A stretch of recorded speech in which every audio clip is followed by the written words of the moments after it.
Measure 750 grams of Anson's flour. 750 grams goes in there. So that's 750 grams of flour. Put that aside. And then measure 60 grams of butter. That's 60 grams of butter that you put in there in the flour. And then from there you are going to measure 30 grams of Allison's dried yeast. Make sure you're using the dried yeast. So now you're going to put lukewarm water in a bowl. It has to be lukewarm, otherwise it won't rise properly. So that's my lukewarm water ready. So I will mix the 30 grams. I'll put the 30 grams of yeast, sprinkle it around the water. Make sure you don't put it in one place, it has to be sprinkled.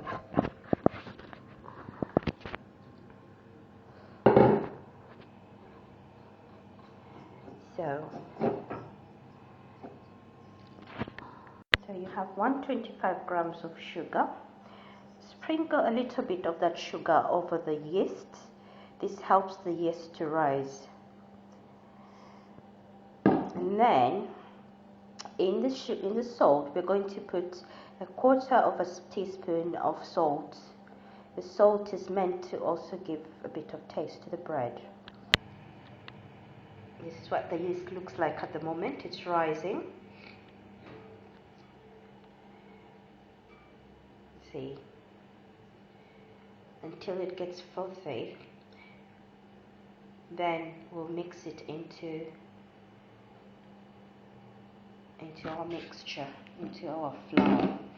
So I prepare a bowl where I put the flour, the butter, and then I'll mix the salt, sugar into this mixture, and then we'll make a dough. I'm transferring this to a bigger bowl, the butter and the flour. This is for ease of mixing. Now I will put some dried skimmed milk into this flour. The reason for the dried skimmed milk is to keep the bread fresher for a longer time. So I will put a tablespoon and a half in this mixture. So there we go. That's a tablespoon and a half of the skimmed dried milk. So as you can see now, our yeast has risen and is ready for us to mix the rest of the sugar and salt in. And when we do that, bread is best done using your hands. With this yeast, it's not recommended for you to use a machine, so you will have to dig in with your hands. So what I do now is I stir the mixture, make sure all the sugar, salt is dissolved in the mixture.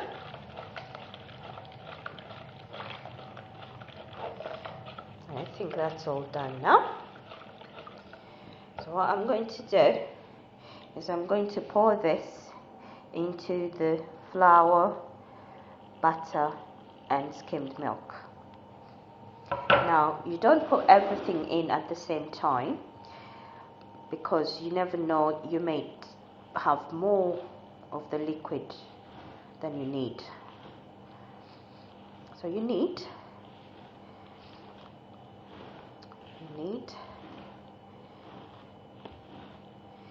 and you need.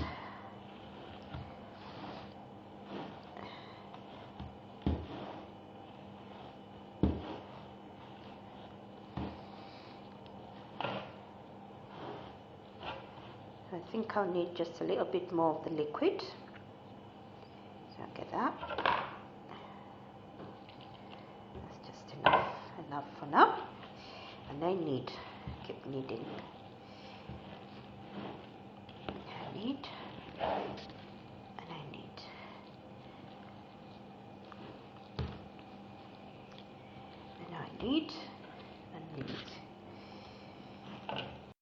So that's what the mixture eventually looks like. So I knead until it's sort of coming off my hands.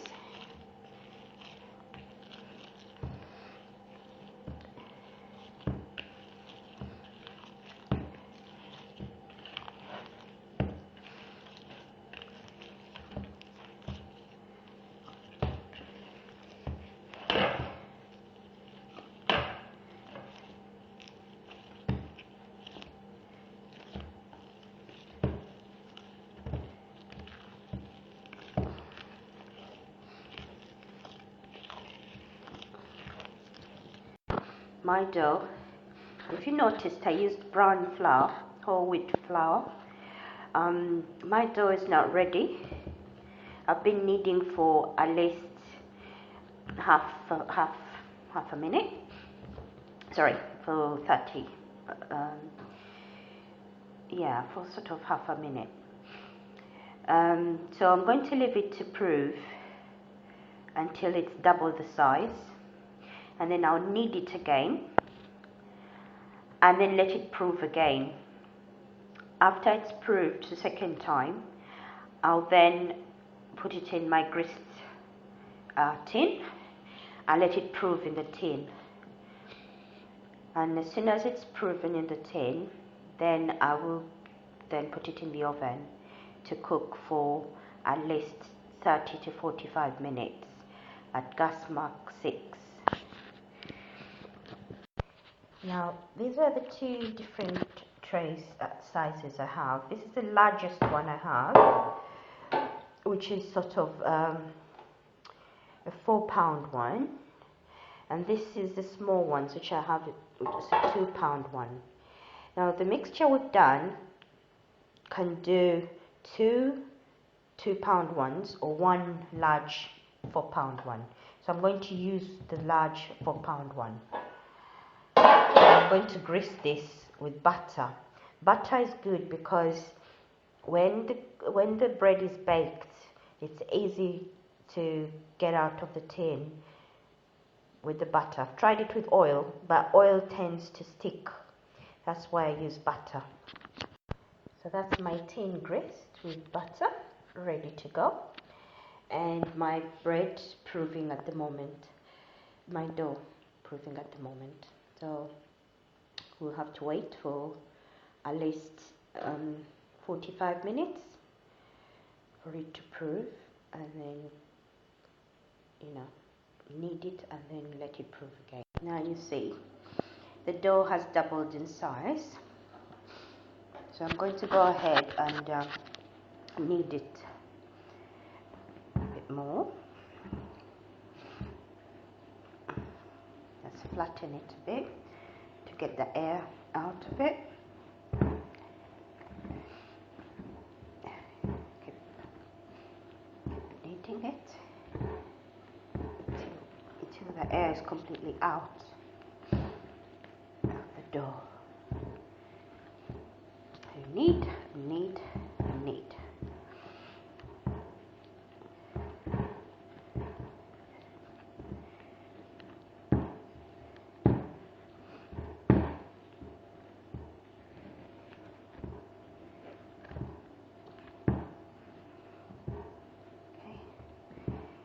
Leave it for another half an hour, then come back to it. Here we go again. This is risen again in double. So what I'm going to do is I'm going to tip it out of the container onto the surface.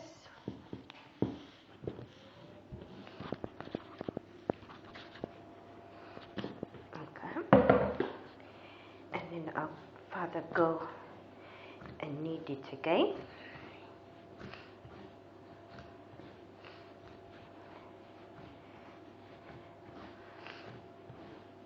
Okay.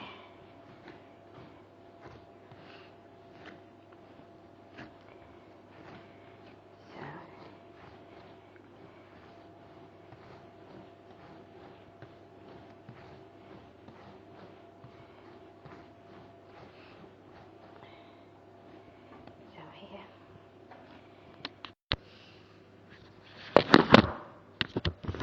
This is now done. It's going to be left on the side to raise again in the baking tray, and then we'll put it in the oven. Now here we are now. It's ready to be put in the oven. Gas mark 6. This is our loaf done. So I'm smearing some butter on the loaf instead of an egg. Butter does tend to smell better. That's why I'm using butter. It's come out as. There we go. And that's spread for you.